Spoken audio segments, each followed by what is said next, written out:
پہلگام میں حملہ کرنے والے بھارتی ہیں، بھارت کے اندر ہی دہشت گردی کی تربیت لی۔ بھارت کے سابق وزیر داخلہ پی چدمبرم نے پاکستان کے خلاف مودی سرکار کے جھوٹے بیانیے کی دھجیاں اڑا دیں۔ کہا، پہلگام حملے میں پاکستان کے ملوث ہونے کا کوئی ثبوت نہیں، تو پھر یہ مفروضہ کیوں قائم کیا جا رہا ہے کہ حملہ پاکستان سے آئے تھے؟ مودی حکومت میں اتنی جرأت نہیں کہ پہلگام حملے کی شفاف تحقیقات کرے۔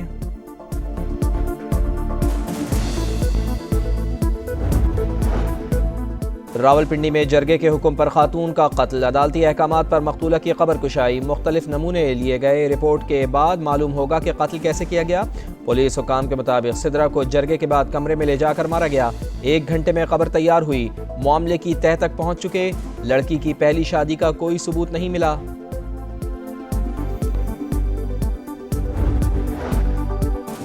کراچی میں تخریب کاری کی بڑی سازش ناکام، منگو پیر میں سی ٹی ڈی اور حساس ادارے کا ایکشن، خودکش بمبار سمیت فتنۃ الخوارج کے 3 دہشت گرد مارے گئے۔ شرپسند چینی باشندوں پر حملے میں بھی ملوث تھے۔ ہلاک دہشت گرد زفران کے سر کی قیمت 2 کروڑ روپے مقرر تھی۔ دہشت گردوں کے سہولت کاروں کے بارے میں تحقیقات جاری ہیں۔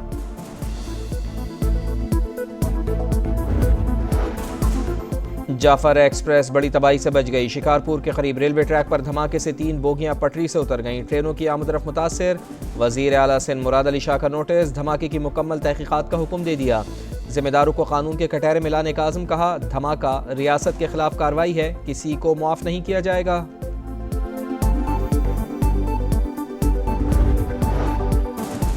نائب وزیر اعظم اسحاق ڈار کا ترک وزیر خارجہ سے ٹیلی فونک رابطہ، دونوں رہنماؤں کی غزہ میں اسرائیل کے مظالم کی شدید مذمت، فلسطین میں بھوک، جبری نقل مکانی اور معصوم جانوں کے ضیاع پر گہری تشویش کا اظہار، مسئلہ فلسطین کے منصفانہ، پائیدار اور جامع حل کے لیے بین الاقوامی کوششوں پر زور۔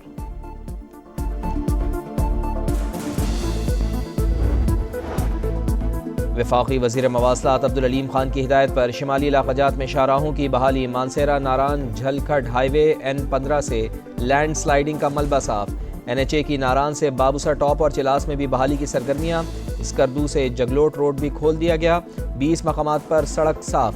وفاقی وزیر عبدالعلیم خان کہتے ہیں، سیکٹری اور چیئرمین NHA بحالی کی خود نگرانی کر رہے ہیں۔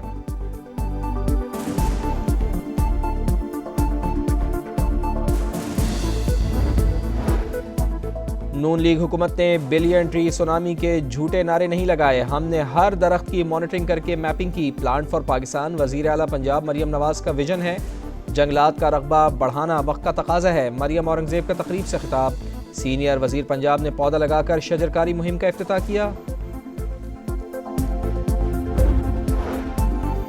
5 اگست کو پرامن احتجاج ہوگا، تیاریاں مکمل ہیں، عمر ایوب کا اعلان۔ کہا، مہنگائی عروج پر ہے، 1500 کا بل 15,000 تک پہنچ گیا، 450 ارب کا پیٹرول ایران سے اسمگل ہوتا ہے، چینی کی ذخیرہ اندوزی کی جا رہی ہے، اسمبلی میں حکومت پر تنقید کو حذف کیا جا رہا ہے۔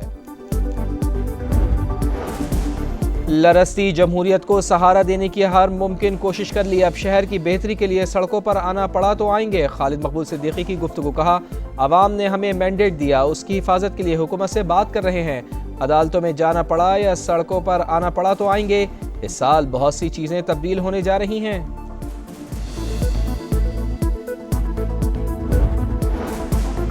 بلوچستان سے آنے والے لانگ مارچ کے شرکاء کو ملتان کے قریب روکا گیا، کچھ لوگ غلط فہمیاں پیدا کرنا چاہتے ہیں، پرامن مارچ کا راستہ نہ روکا جائے۔ حافظ نعیم الرحمان کی اپیل، کہا، لاپتہ افراد کا معاملہ سب سے سنگین ہے، بلوچستان کے شہریوں کا احساس محرومی دور کیا جائے۔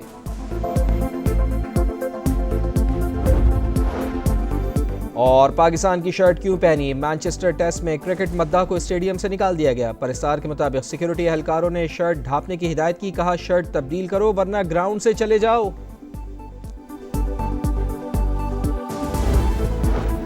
عالمی دباؤ کے سامنے اسرائیل نے گھٹنے ٹیک دیے، 4 ماہ 10 دن بعد غزہ کے لیے امدادی راہداری کھول دی، رفح اور کریم شلوم کراسنگ سے امدادی ٹرک غزہ میں داخل، اردن اور متحدہ عرب امارات نے پیراشوٹ کے ذریعے امدادی سامان غزہ میں پہنچا دیا، تقسیم کی ذمہ داری ایک بار پھر اقوام متحدہ کے حوالے، اسرائیلی فوج کا 3 مقامات پر روزانہ 10 گھنٹے لڑائی میں وقفے کا اعلان، صہیونی دہشت گردی بھی جاری، 24 گھنٹے میں 63 فلسطینی شہید، تعداد 59,821 ہو گئی۔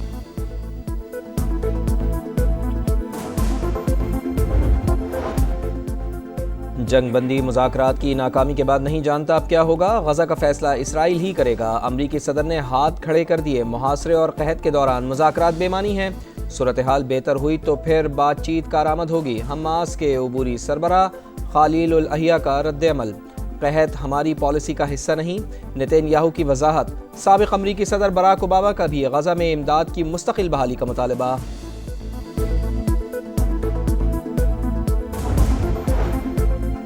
پہلگام میں حملہ کرنے والے بھارتی شہری انہوں نے اپنے ملک میں ہی دہشت گردی کی تربیت لی۔ سابق بھارتی وزیر داخلہ پی چدمبرم نے مودی سرکار پر بجلی گرا دی، کہا جب کوئی ثبوت ہی نہیں تو پاکستان پر الزام کیوں لگایا گیا؟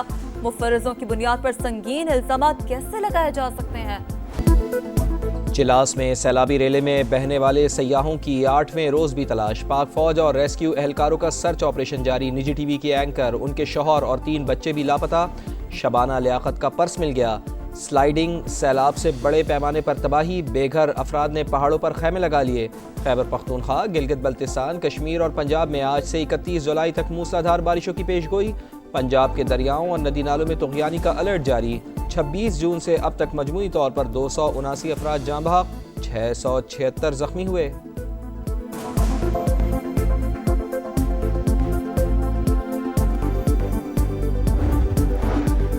وفاقی وزیر مواصلات عبدالعلیم خان کی ہدایت پر شمالی علاقہ جات میں شاہراہوں کی بحالی، مانسہرہ، ناران جھلکھنڈ ہائی وے اور N15 سے لینڈ سلائڈنگ کا ملبہ صاف۔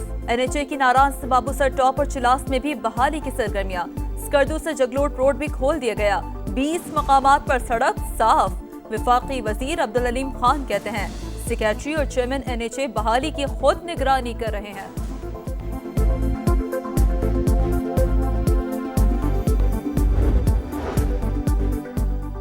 اسلام آباد کی عدالت نے پی ٹی آئی کے 4 کارکنان کی سزا معطل کر دی۔ جوڈیشل میجسٹریٹ نے 6 ماہ سزا معطلی کی درخواست منظور کی۔ ملزمان کو 30 دن کے اندر اپیل دائر کرنے کی ہدایت۔ کارکنان کو امن عامہ ایکٹ کے تحت درج مقدمے میں سزا سنائی گئی تھی۔ نون لیگ حکومت نے بلین ٹری سونامی کے جھوٹے نعرے نہیں لگائے، ہم نے ہر درخت کی مانیٹرنگ کر کے میپنگ کی۔ پلانٹ فار پاکستان وزیر اعلیٰ مریم نواز کا ویژن ہے۔ جنگلات کا رقبہ بڑھانا وقت کا تقاضا ہے۔ مریم اورنگزیب کا تقریب سے خطاب، سینئر وزیر پنجاب نے پودا لگا کر شجرکاری مہم کا افتتاح کیا۔ کراچی میں لٹیروں نے ایک اور جان لے لی۔ بلال کالونی میں مقتول صدام کزن کے ساتھ جا رہا تھا، ملزمان نے موٹر سائیکل چھیننے کی کوشش کی، مزاحمت پر گولی مار دی۔ رواسال ڈکیتی مزاحمت پر مارے گئے افراد کی تعداد 54 ہو گئی۔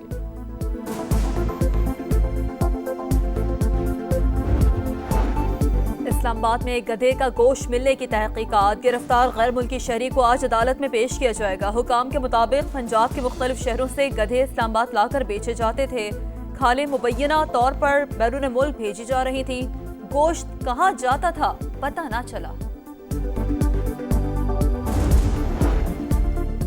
امریکہ اور یورپی یونین میں تجارتی معاہدہ طے۔ اسکاٹ لینڈ میں صدر ڈونلڈ ٹرمپ اور یورپی کمیشن کی صدر ارسلا وان ڈیر لائن کی ملاقات۔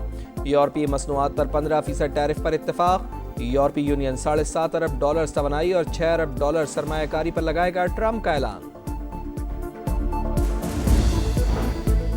پاکستان سمیت دنیا بھر میں ہیپیٹائٹس سے بچاؤ کا دن، خاموش قاتل کا ملک میں خوفناک پھیلاؤ، 1.5 کروڑ سے زائد افراد کو جکڑ لیا، غیر محفوظ انتقال خون، غیر مستند اندان ساز، آلودہ پانی اور سرنجز کا دوبارہ استعمال بنیادی وجوہات۔ ہیپیٹائٹس معاشرے کے تمام طبقات کے لیے خطرہ، روک تھام کے لیے حکومت ٹھوس اقدامات کر رہی ہے، وزیر اعظم کا پیغام۔ پاک ویسٹ انڈیز 3 T20 میچز کی سیریز، قومی اسکواڈ کا دوسرا دستہ امریکی ریاست فلوریڈا کے شہر لارڈ ہل پہنچ گیا۔ پہلا میچ 1 اگست کو کھیلا جائے گا۔ سابق بھارتی کپتان سورو گنگولی پاک بھارت مقابلے کے حامی، کہا پہلگام واقعہ نہیں ہونا چاہیے تھا لیکن کھیل بھی نہیں رکنا چاہیے۔ سابق بھارتی کپتان اظہر الدین سمیت بھارتی سیاسی رہنماؤں نے پاک بھارت مقابلے کی مخالفت کی تھی۔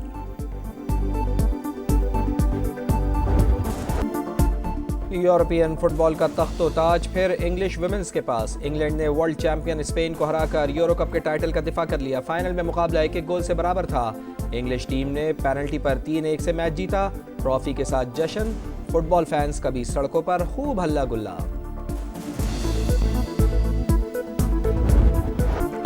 کینیڈا کی لیلا فرنانڈس نے Washington D C Open tennis کا ویمن سنگلز ٹائٹل جیت لیا۔ فائنل میں روس کے کھلاڑی کو شکست دی۔